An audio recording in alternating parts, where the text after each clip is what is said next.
ఏళ్ల క్రితం ఒక కాంట్రాక్టర్ వ్యవహారంలో జోక్యం చేసుకున్నటువంటి రాష్ట్ర ప్రభుత్వం ఇప్పుడు 96 లక్షల రూపాయలకు గాను 3 కోట్ల రూపాయలు చెల్లించాల్సి వచ్చింది.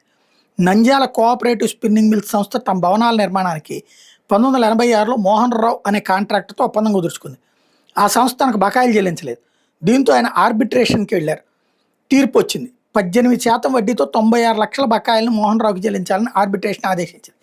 కేసు ఆర్బిట్రేటర్ ముందు నడుస్తుండగానే నష్టాల కారణంగా స్పిన్నింగ్ మిల్స్ సంస్థ లిక్విడేషన్కి చేరింది.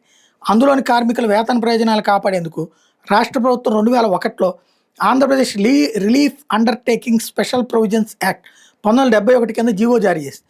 అంతకుముందు ఆర్బిట్రేషన్ అవార్డును అమలు చేయాలని కోరుతూ నంద్యాల 3వ అదనపు జిల్లా జడ్జి కోర్టుని మోహన్ రావు ఆశ్రయించారు.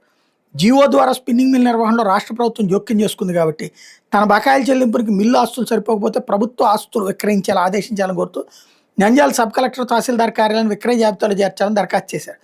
ఆ దరఖాస్తును కోర్టు పరిగణలోకి తీసుకోవడంతో రాష్ట్ర ప్రభుత్వం హైకోర్టు ఛాలెంజ్ చేసింది. అక్కడ చుక్కెదురు కావడంతో ప్రభుత్వం ఏడాది జనవరిలో సుప్రీంకోర్టును ఆశ్రయించింది. దీని జస్టిస్ కేవీ విశ్వనాథన్, జస్టిస్ విజయ విష్ణువుల ధర్మాసనం విచారణ జరిపింది.